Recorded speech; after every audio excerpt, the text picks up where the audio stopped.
What if I told you Christopher Bell walked away from the hardest crash in the entire Next Gen era with nothing more than a fractured wrist? Stick around, because what happened at Michigan last weekend and what veteran driver Kenny Wallace had to say about it is something every NASCAR fan needs to hear.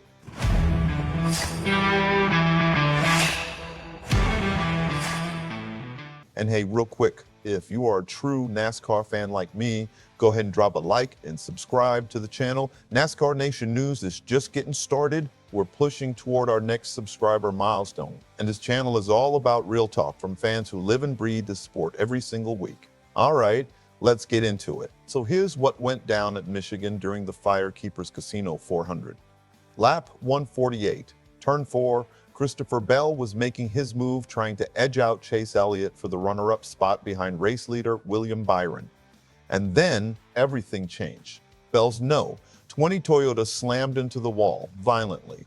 The kind of impact that destroys a race car. The kind of impact that damages the safer barrier itself. The kind of impact that brings an entire race to a stop for more than 20 minutes while crews repair the wall and make it safe enough for racing to continue. NASCAR officials later confirmed it. This was the hardest crash of the entire Next Gen era.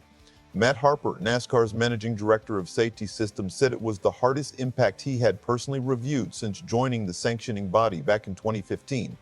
Think about that for a second. The force was so extreme that Bell's car briefly caught fire on impact. The safer barrier flexed inward, absorbing part of the hit. And for everyone watching, especially the drivers still out on the track, it was not easy to process what they had just seen. Spotter Brett Griffin summed it up perfectly. When you see Bell take a hit like that, you have a job to do, but you do it with a lump in your throat. Dale Earnhardt Jr was in the broadcast booth watching it happen in real time. There was a moment of silence, a moment where everyone was just waiting to see if Bell would climb out. And Jr admitted, "I haven't seen that kind of a hit in a long time." But here's the thing. From the outside, the crash almost didn't look as terrifying as it really was, and that's what made it so scary. It was the right front of the car taking a direct hit into the wall at speed. The kind of impact that might not fully register on television, but when you understand what is happening inside that cockpit, it makes your stomach drop. And that's when Kenny Wallace stepped up and said what a lot of people were thinking, but hadn't said out loud yet.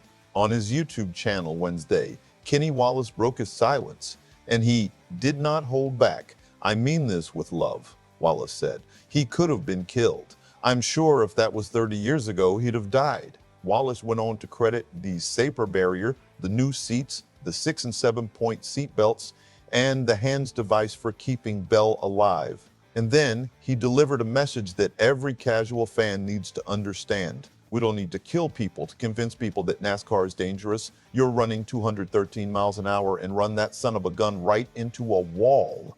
NASCAR is dangerous, guys. That's all I'm trying to say. But thank God for all the safety equipment. Dale Earnhardt Sr. didn't die in vain. Powerful words.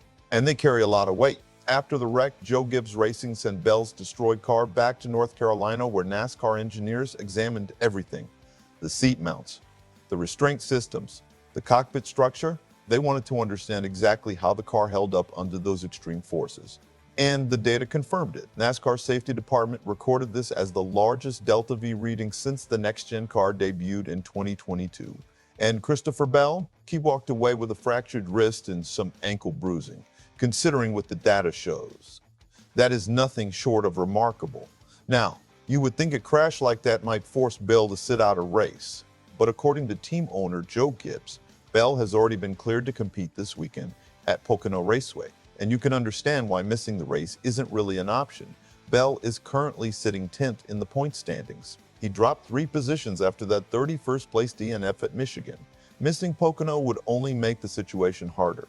Here's the encouraging part.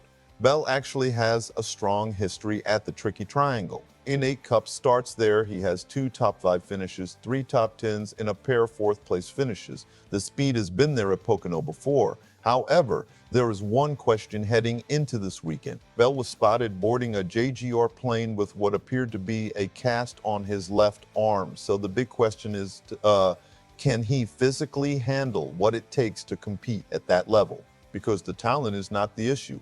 Bell ranks 3rd in laps led this season. The speed is there. The performance is there. Now, it's all about whether that wrist can hold up. Christopher Bell survived the hardest recorded crash of the Next Gen era.